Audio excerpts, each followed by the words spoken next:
지난 시간에는 악어의 뛰어난 신체 구조와 강한 힘에 대한 설명과 이에 담긴 영적인 의미를 말씀드렸습니다. 하나님께서는 악어라는 피조물 하나만 보더라도 그 안에 담긴 하나님의 지혜와 권능이 얼마나 크고 놀라운지를 욥에게 알려주셨습니다. 이를 통해 하나님께서는 욥이 감히 하나님께 맞서고자 한 것이 얼마나 무모하고 불가능한 일인지를 깨닫게 해 주셨지요. 또한 욥이 자기 뜻대로 하나님의 문을 열고자 했던 시도가 얼마나 어리석은 일이었는지를 지적하시며 하나님께 가까이 가기 위해서는 합당한 자세와 조건이 필요하다는 깨우침을 주셨습니다. 오늘도 계속해서 악어의 비유에 담긴 하나님의 뜻을 말씀드립니다. 본문 욥기 41장 18절에 그것이 재채기를 한즉 광채가 바라고 그 눈은 새벽 눈꺼풀이 열림 같으며 말씀합니다. 하나님께서는 악어가 재채기를 할 때 그 기가 온몸에 집중되었다가 힘있게 발산되는 모습을 광채가 바란다 라고 표현하고 계십니다. 우리 사람도 재채기를 할 때 폐 속의 공기가 최대 시속 160km에 달하는 속도로 배출된다고 합니다. 이처럼 재채기란 단순한 반사작용이 아니라 신체의 여러 기관이 동시에 작동하여 불필요한 이물질을 강력하게 배출하는 생리적 방어 작용입니다. 그런데 이 과정을 거대한 악어가 겪는다고 상상해 보십시오. 수백 킬로미터에 달하는 근육과 내장 기관들이 순식간에 긴장하고 그 기운이 일시에 폭발적으로 뿜어져 나올 때 그 모습이 얼마나 강렬하겠습니까? 하나님께서는 바로 이 장면을 매우 생동감 있게 묘사하시면서 광채를 바란다라고 표현하신 것입니다. 또 그 눈은 새벽 눈꺼풀이 열림 같다라고 표현하셨는데 이는 악어의 눈꺼풀이 치켜 올라가는 모양이 마치 동이 틀 때의 모습과 같다는 말씀입니다. 악어는 눈을 감았다가 뜰 때 사람처럼 순간적으로 눈을 깜빡이는 것이 아니라 스르르 감았다가 서서히 뜹니다. 마치 새벽이 서서히 밝아오면서 어둠이 물러가듯 어떤 시작을 연상케 하는 모습이지요. 그러니 새벽이 열림 같다 표현하셨는데 이는 하나의 획기적인 역사가 펼쳐지려는 순간이나 어떤 새로운 일이 시작되는 순간을 비유하신 말씀입니다. 하나님께서 만드신 피조물인 악어라 할지라도 재채기를 하면 광채가 나고 그 눈은 새벽이 열림같이 열리는데 하물며 하나님께서 마음 먹고 어떤 것을 움직이고자 하시면 얼마나 엄청난 일들이 이루어지겠는가 하는 뜻이 담겨 있는 것입니다. 욥은 너무나 지혜로워서 이러한 말씀을 통해 깨우침을 갖습니다. 첫째, 자신이 지금 겪고 있는 고난과 연단은 하나님의 섭리 가운데 있는 일이며 그래서 하나님께서 마음을 쓰고 계시다는 사실을 인식하게 된 것입니다. 둘째, 새벽이 열림과 같이 자신에게 어떤 시작이 다가오고 있음을 깨닫게 됐습니다. 성도 여러분, 우리도 살아가면서 시험이나 환난을 겪을 때가 있습니다. 혹여 지금도 그 시간을 지나고 있는 분들이 계시다면 이 말씀을 마음에 새기시기 바랍니다. 그러나 여러분이 하나님의 뜻 가운데 살고자 하는데도 어려움이 왔다면 먼저는 하나님께서 여러분에게 어떤 일을 이루기 위해 시작하셨다는 것을 깨닫고 그 일이 무엇인지를 발견하시기를 바랍니다. 예를 들어 여러분의 가족이나 여러분 자신에게 어떤 시험이나 문제가 닥쳤다면 반드시 그 속에는 하나님의 섭리가 있습니다. 하나님께서 너는 내 딸이다, 너는 내 아들이다 라고 인정하시는 분들은 아버지 되시는 하나님께 늘 기도할 것입니다. 그렇다면 하나님께서는 이러한 기도에 응답하시기 위해 여러분이 그릇 준비할 수 있도록 이끄시게 됩니다. 이렇듯 하나님은 우리의 간구에 따라 연단을 허락하십니다. 그리고 그 연단은 곧 하나님의 축복을 담을 그릇을 만들어가는 과정입니다. 자, 그러면 혹시 여러분, 나는 연단받기 싫으니까 큰 꿈을 품지 말고 기도도 하지 말아야겠다 생각하셔야겠습니까? 하나님께서 무엇을 하실까요? 하나님께서는 기도하지 않는 것도 죄라 하시며 쉬지 말고 기도하라 말씀하셨습니다. 그리고 참으로 믿음이 있다면 어찌 작은 그릇 되기를 원하겠습니까? 하나님 앞에 더 큰 그릇 되기를 원하고 크게 축복받아 영광 돌리기를 바라며 날마다 기도하는 것, 이것이 큰 믿음인 것입니다. 욥도 처음에는 왜 자신이 이런 고난을 겪는지 알지 못하고 원망하고 불평으로 하나님께 따졌습니다. 그러나 하나님께서 나타나셔서 여러 비유로 말씀하시며 하나님의 뜻을 하나하나 설명해 주시자 욥은 비로소 깨달아가게 됩니다. 그 깨달음의 끝에는 회개가 있고 마침내 회복과 큰 축복이 임하지요. 우리도 마찬가지입니다.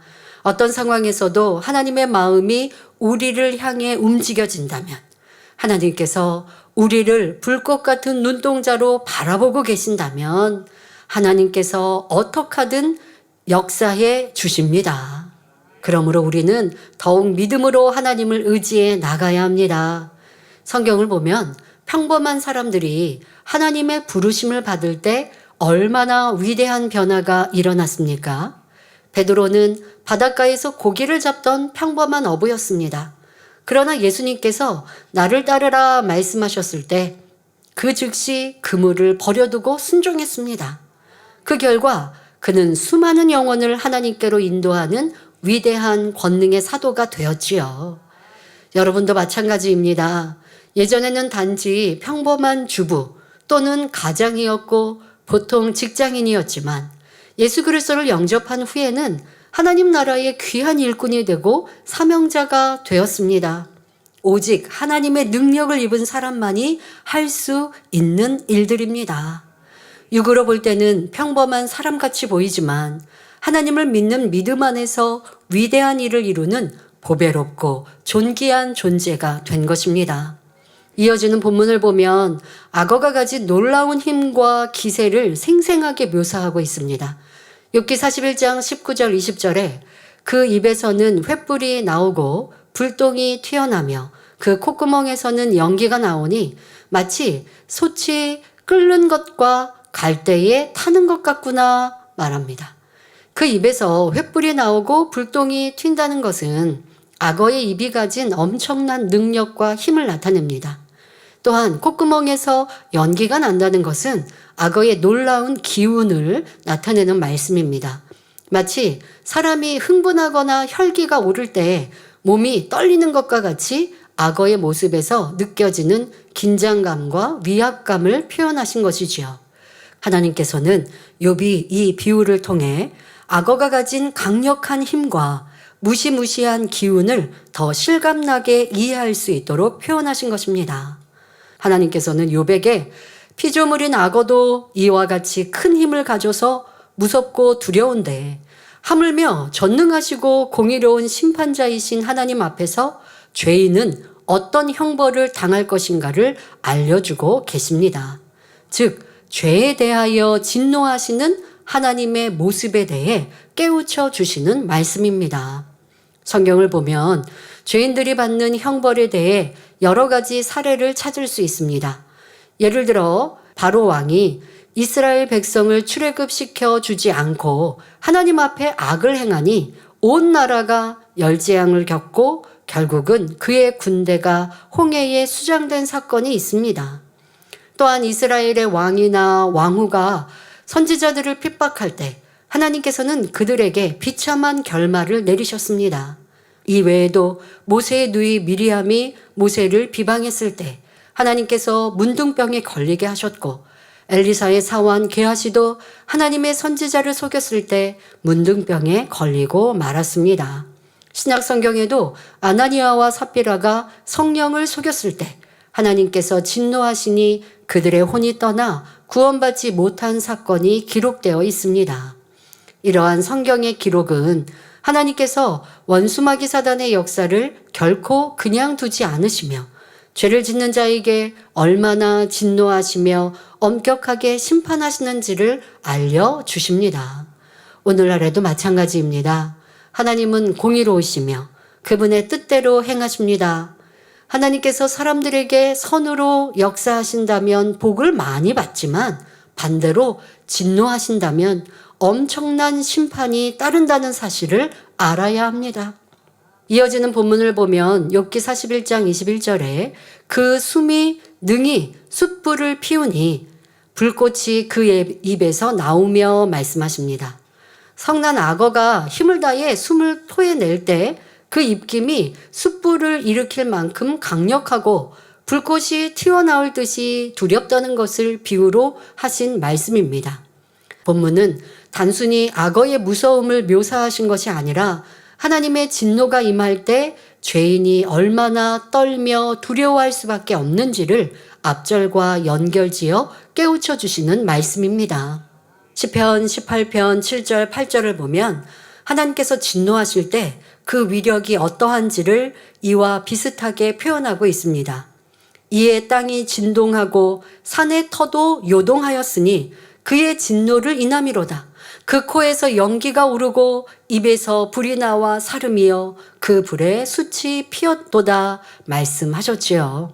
하나님께서 죄인을 향하여 손을 대시면 바로 이와 같음을 알아야 합니다. 이어지는 본문을 보면 욥기 41장 22절에 힘이 그 목에 뭉키었고 두려움이 그 앞에서 뛰는구나 말씀하십니다. 이는 악어의 목덜미에 강한 힘이 있어서 가는 곳마다 공포심을 불러 일으킨다는 의미입니다. 악어는 그 목에 힘이 있지만 하나님의 힘은 진리 말씀 안에 있습니다. 이로 인해 우리가 하나님의 말씀을 쫓아 선하게 행하면 복을 누리지만 반대로 악을 쫓아 행하면 심판과 멸망을 피할 수 없습니다. 그러므로 우리는 두렵고 떨림으로 구원을 이루라는 말씀처럼 항상 진리 안에 깨어 있어야 합니다. 욥은 악어에 대한 하나님의 설명을 들으면서 두려움을 느낄 수밖에 없었습니다.